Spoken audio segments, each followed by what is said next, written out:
오늘 벌써 한 달 저희가 공부를 합니다. 사과, 성령님의 역사로 전파되는 하나님 나라 주제를 우리가 함께 나누어 보도록 하겠습니다. 스데반에 관련된 말씀인데요. 사도행전 6장 8절로 15절 말씀이에요.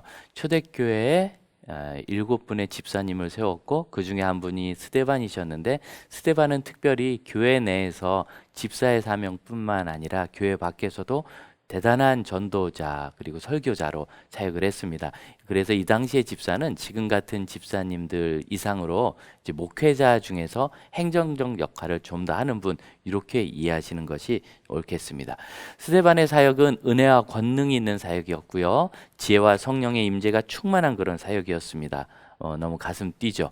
우리 구역장님에게도 주의 은혜와 권능이 있기를 바랍니다.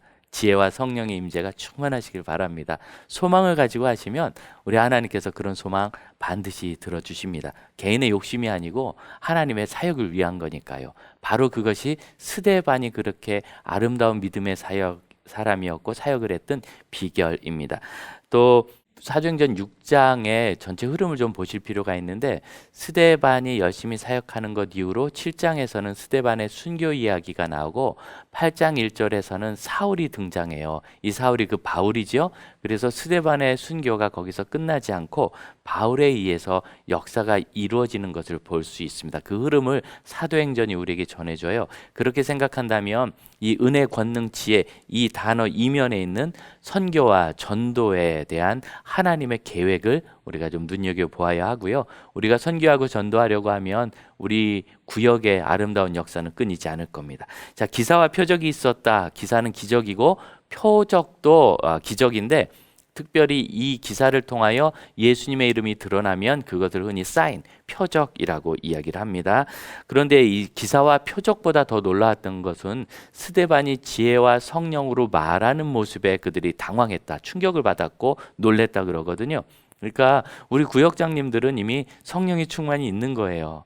내가 아무리 생각해도 이런 말씀을 전할 능력도 없고 자격도 없는데 하나님이 기회를 주시고 어쨌든 지금까지 4주나 감당하고 계시잖아요. 올해만 해도 또 그동안도 여러 해 동안 해왔고, 그러니 우리에게는 성령이 계신 것을 믿고 순종하십시다.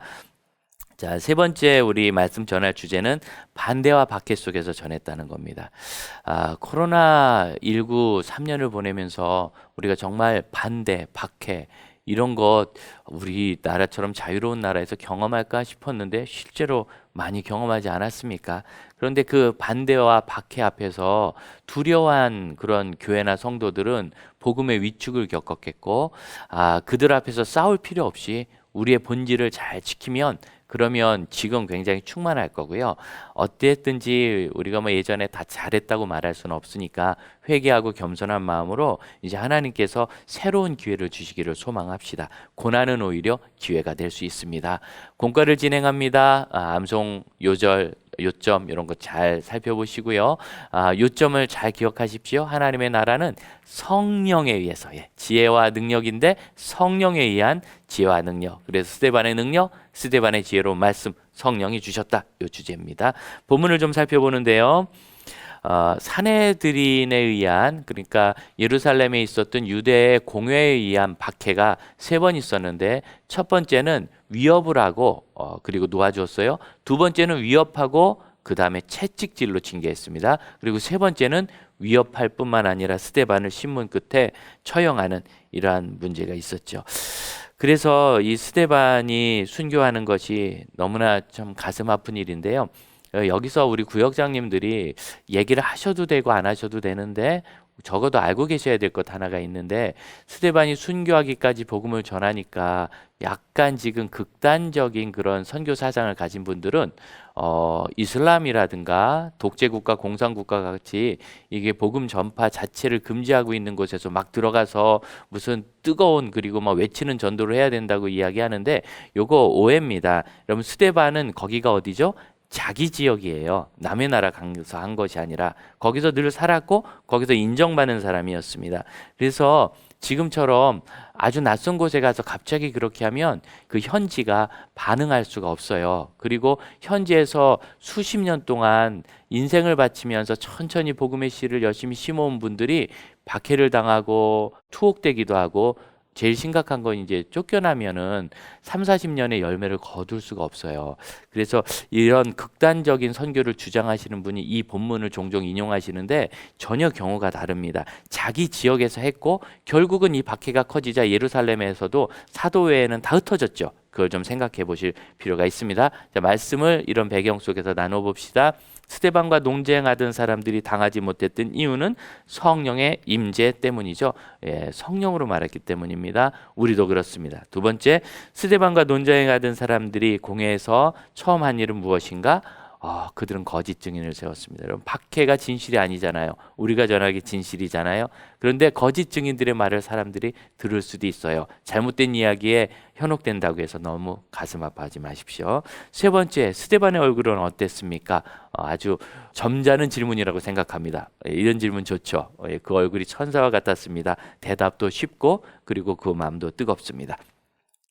하나 더 고민할 것이 있는데 묵상하는 이야기에서 토레이 목사님의 글이 나오거든요. 예. 대천덕 신부님의 할아버지, 그러니까 이제 대천덕 신부님은 우리나라에서 유명한 예수원을 운영하신 분인데 이 신부님이 캐톨릭의 신부가 아니고요. 예, 성공회에서는 목사님을 신부라 부릅니다. 예, 캐톨릭의 그 전통을 영국의 개혁교회인 성공회는 이어받았거든요. 그래서 우리 개혁교회 목사님이고 토레이 목사님은 장로교 선교사님이셨어요. 그런데 대천덕 신부님이 그 장로교 선교 본부와 의견이 일치하지 않을 때 성공회 쪽에서 이렇게 받아주어서 성공회로 가입을 하신 겁니다. 이런 이제 목회자의 상황이니까 혹시 왜 신부님의 아버지예요? 이런 거 목사님 아들이 왜 신부 됐어요? 이런 말에 넘어가지 않도록 조심하시고요. 저는 이 토레이 목사님께서 이 중국 선교사셨거든요.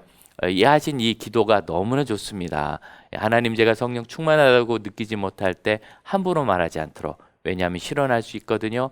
성령 충만하다고 느끼지 못할 때 중요한 결정하지 않도록. 왜냐하면 잘못될 가능성이 있기 때문입니다. 우리는 성령으로 충만해야 합니다. 잘 기억하시고요. 복음 전도의 방식, 우리가 이제 복음 전도의 경험을 일과에서 한번 이야기했는데 어떻게 좀 실천했는지, 예, 또 더 잘할 수 있는 방법은 뭔가? 아마 대부분의 구역원들이 기도만 하고 있어요. 그럴 거예요. 그것도 잘했다고 해주세요. 기도부터 시작해야죠. 그런데 그거 말고 뭐 선물을 준다든지 교회 자랑한다든지, 예, 이런 거 하나씩 좀 나눠 보셔서 격려해 주세요. 기도 잘하시고요. 적용도 하시고 담대하게 나갈 수 있게 되기를 바랍니다. 우리 총회는 우리 구역장님들 늘 사랑하고 후원합니다. 여러분 힘내십시오.